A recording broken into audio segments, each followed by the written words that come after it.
हाँ तो हम नेक्स्ट लेक्चर जैसे क्या है कि डिस्कस कर रहे हैं वर्किंग स्ट्रेस मेथड में।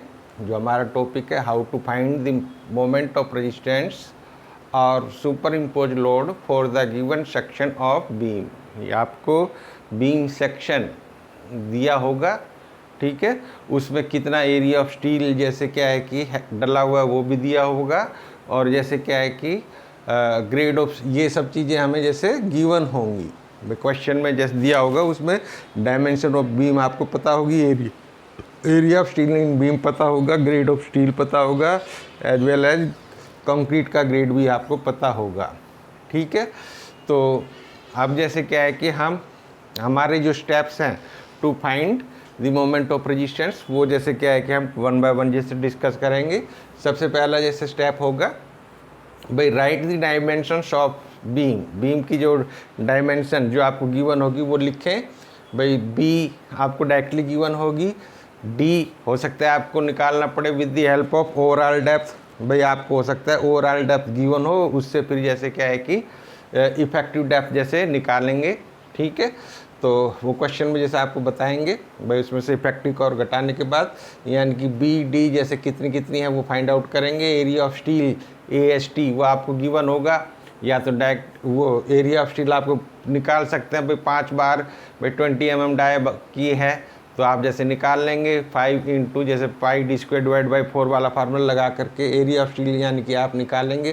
भाई मॉडुलर रेशो M या तो आपको डायरेक्टली गिवन होगा या फिर जैसे आप इस फार्मूले से निकालेंगे, ठीक है। फार्मूला क्या है 280/3 सिग्मा CBC। ये जैसे क्या है ग्रेड ऑफ कंक्रीट और स्टील जैसा आपको पता ही होंगे तो उसमें सिग्मा CBC की वैल्यू यानी कि आपको पता होगी, ठीक है।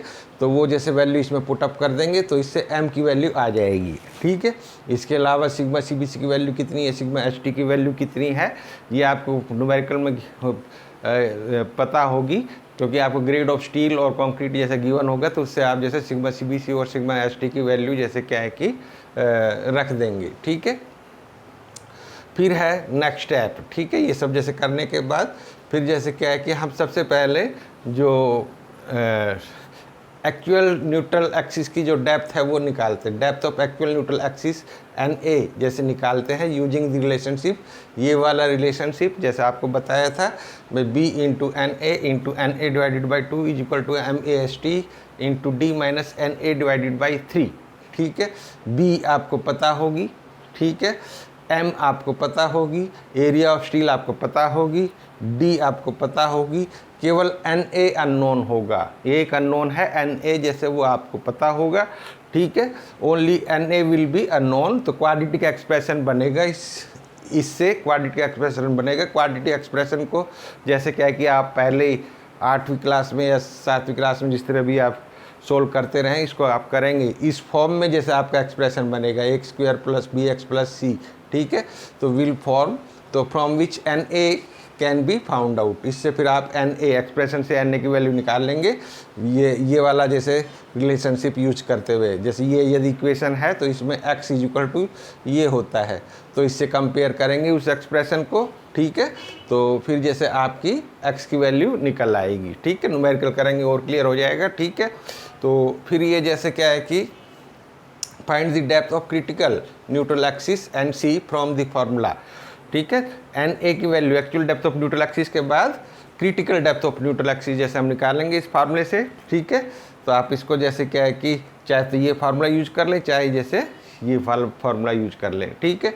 तो उससे जैसे आप NC की वैल्यू जैसे क्या है कि निकालेंगे, critical depth of neutral axis जैसे निकाल लेंगे, ठीक है। फिर दोनों को कंपेयर करेंगे। भाई NA आपने यहाँ से निकाला, NC जैसा आपने यहाँ निकाला, दोनों को कंपेयर करेंगे, ठीक है। यदि NA = NC, यदि actual depth of neutral axis और critical depth of neutral axis दोनों एक समान है तो बीम आप जानते ही हैं कैसा होगा, ब्लेंस्ड बीम होगा, ठीक है। NA और NC दोनों एक समान यदि हैं तो ब्लेंस्ड बीम होता है, आप पहले हमने डिस्कस किया ही है।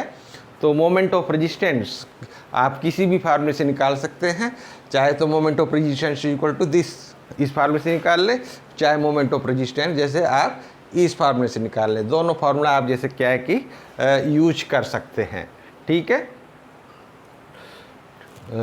फिर है यदि जैसे क्या है कि आपका NA NC से कम है, ठीक, कंपेयर किया, actual depth of neutral axis critical depth of neutral axis से कम है, तो बीम हमारा कैसा है, अंडर रीइंफोर्स्ड बीम है। अंडर रीइंफोर्स्ड बीम है मतलब हमने सरिये कम डाले हैं, यानी कि टेंशन में जैसे आपका बीम फेल होगा, यानी कि रीइंफोर्समेंट की तो पूरी स्ट्रेंथ हम यूज कर पाएंगे, यानी कि जो स्टील अपनी जैसे क्या है कि मैक्सिमम स्ट्रेंथ जैसे यूज कर रहा है, यानी कि उसकी तो स्ट्रेंथ पता है हमें कितनी है, सिग्मा ST के बराबर है, ठीक है, जो उसकी परमिसिबल टेंसाइल स्ट्रेंथ है उसके बराबर उसकी तो स्ट्रेंथ जैसे पूरी हो रही है, क्योंकि टेंशन में ही फेल हो रहा है, ठीक है। तो हमें मतलब सिग्मा ST पता है, भाई सिग्मा ST कितनी है, जितनी जैसे उसकी मैक्सिमम वैल्यू सिग्मा ST की जैसे जो भी है, ठीक है, वो हम जैसे हमें पता है क्योंकि टेंशन में फेल हो रहा है, तो हम वो टेंशन वाला फार्मूला जैसे इसमें यूज कर लेंगे, ठीक है। तो moment of resistance is equal to this much, ये जैसे हम यूज कर पाएंगे, ठीक है। फिर दूसरा केस है NA is greater than NC, यानी कि ओवर रीइंफोर्स्ड बीम, यानी कि सरिये आपने ज़्यादा डाल दिए, ठीक है, यानी कि टेंशन में तो फेल होना ही नहीं, यानी कि कंक्रीट के कारण फेल होगा, यानी कि कंक्रीट की हम पूरी स्ट्रेंथ जैसे यूज कर रहे हैं, ठीक है, उसमें फेल होगा, उसकी पूरी स्ट्रेंथ जैसे यूज कर रहे हैं।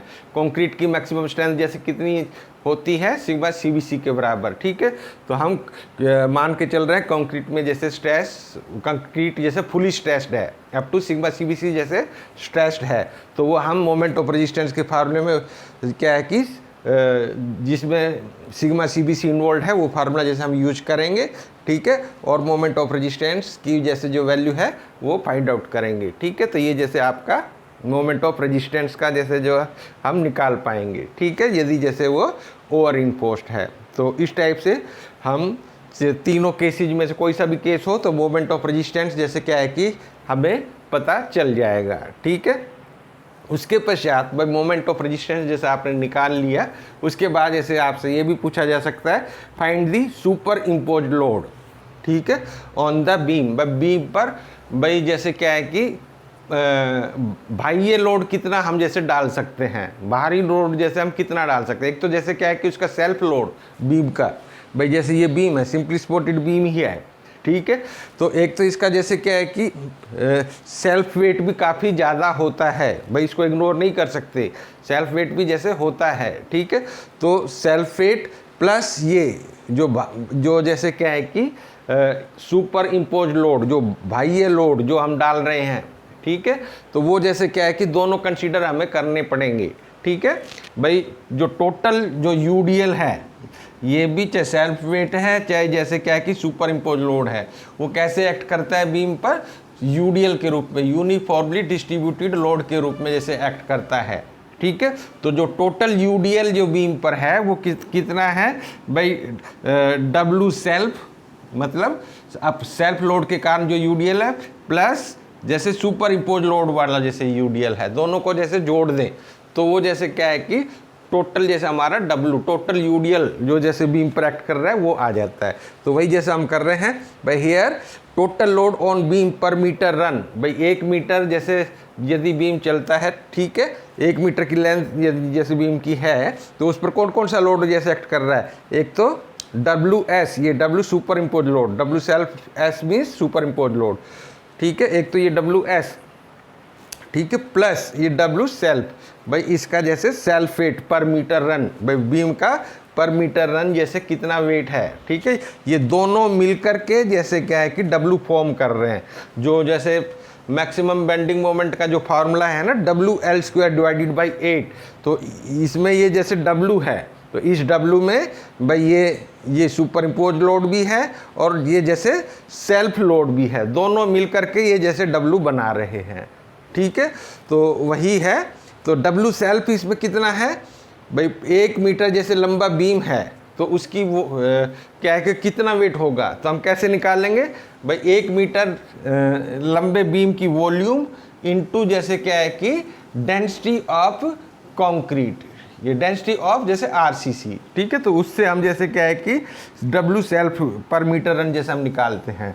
भाई 1 मीटर जैसे लंबा बीम है तो जैसे हम कैसे निकालेंगे, ये तो है जैसे क्या है कि वॉल्यूम, भाई वॉल्यूम कैसे निकालेंगे, भाई ये एरिया इंटू ये 1 मीटर, भाई बी डी, ये एरिया कितना है बी इंटू डी, ठीक है। इसको जैसे 1 मीटर से मल्टीप्लाई कर देंगे तो ये जैसे 1 मीटर जैसे लंबा जो बीम है तो उसकी वॉल्यूम आ जाएगी, ठीक है, ठीक है। ये भी जैसे मीटर मिलेंगे, ये भी मीटर मिलेंगे, और ये भी जैसे 1 मीटर लेंगे, और ये डेंसिटी है हमारी किस में भाई न्यूटन पर मीटर क्यूब में, ठीक है। तो बी डी और इंटू 1 इंटू ये जैसे 25,000, ये क्या है 25,000 क्या है डेंसिटी ऑफ आरसीसी, ठीक है। तो इसको जैसे हम आपस में मल्टीप्लाई करेंगे तो ये जैसे सेल्फ लोड पर मीटर रन जैसे आपका आ जाएगा। भाई डेंसिटी ऑफ आरसीसी होती है 25,000 न्यूटन पर मीटर क्यूब या 25 किलो न्यूटन पर मीटर क्यूब। तो इससे आपका भाई 1 मीटर जो बीम का जैसे टुकड़ा है तो उसका जैसे वेट आपका आ गया, ठीक है। अब जैसे क्या है कि हम क्या करेंगे, मोमेंट ऑफ रेजिस्टेंस जो हमने प्राप्त किया है, ठीक है भाई, जैसे जिस फार्मूले से मोमेंट ऑफ रेजिस्टेंस जैसे हमने निकाल लिया है ऑलरेडी, उसको हम मैक्सिमम बेंडिंग मोमेंट से इक्वेट करेंगे, ठीक है। यदि मैक्सिमम बेंडिंग मोमेंट का जो फार्मूला है, यदि सिंपली सपोर्टेड बीम है तो मैक्सिमम बेंडिंग मोमेंट का फार्मूला क्या है, ये जैसे सिंपली सपोर्टेड बीम है इसका मैक्सिमम बेंडिंग मोमेंट का फार्मूला क्या है भाई WL² डिवाइड बाई 8। इसको मोमेंट ऑफ रेजिस्टेंस से जैसे इक्वेट कर देंगे, ठीक है। और जैसे इक्वेट कर देंगे, ये जैसे स्पैन आपको गिवन होगा, मोमेंट ऑफ रेजिस्टेंस आपको पता होगा, तो इसमें वैल्यूज रखेंगे तो W की वैल्यू आ जाएगी, ठीक है। तो यदि जैसे क्या है कि आपका भी बताया गया होगा भाई ये कैंटिलीवर बीम है, तो कैंटिलीवर बीम है तो उसमें जैसे मैक्सिमम बेंडिंग मोमेंट होता है WL² डिवाइडेड बाई 2, ठीक है। तो WL² divided by 2 maximum bending moment को मोमेंट ऑफ रेजिस्टेंस से जैसे हम इक्वेट कर देंगे, क्योंकि जो बीम का जो जैसे मोमेंट ऑफ रेजिस्टेंस जैसे जो है, ठीक है, वो कितना होना चाहिए मैक्सिमम बेंडिंग मोमेंट के बराबर जरूर होना चाहिए। तो ये हमने मोमेंट ऑफ रेजिस्टेंस निकाला है, वो क्या है भाई कितना मोमेंट बीम मोमेंट रजिस्ट कर सकता है, ठीक है। तो वो जैसे क्या है कि जितना मोमेंट जैसे रजिस्ट कर सकता है वो कितना होना चाहिए जितना बीम पर मैक्सिमम बेंडिंग मोमेंट आ रहा है, तो हम उसको जैसे इक्वेट कर रहे हैं। अगर सिंपली सपोर्टेड बीम है तो इससे इक्वेट करेंगे, अगर कैंटिलीवर बीम है तो जैसे हम इससे इक्वेट करेंगे, ठीक है। इससे हमें W मिल जाएगा, चाहे ये केस है चाहे जैसे आपका ये केस है, दोनों केस में हमें W मिल जाएगा। W में आपका सेल्फ वेट भी है और जैसे क्या है कि सुपर इम्पोज लोड भी है। तो हम क्या करेंगे भाई W सुपर इम्पोज जैसे निकालना चाहते हैं तो जैसे इस W में से जो W आएगा उसमें से W सेल्फ जैसे क्या है कि हम घटा देंगे तो हमें W सुपर इम्पोज लोड जैसे क्या है कि मिल जाएगा। तो इस टाइप से हम जैसे सुपर इम्पोज लोड जैसे बीम पर कितना डालना है वो जैसे क्या है कि हम निकाल पाते हैं। तो this is the procedure of how to find out moment of resistance or superimpose load for the given section of beam, ठीक है। तो यदि आपको अच्छा लगा तो सब्सक्राइब करना ना भूलें, ठीक है, ताकि ज़्यादा से ज़्यादा हम आपसे फिर मिलते रहें।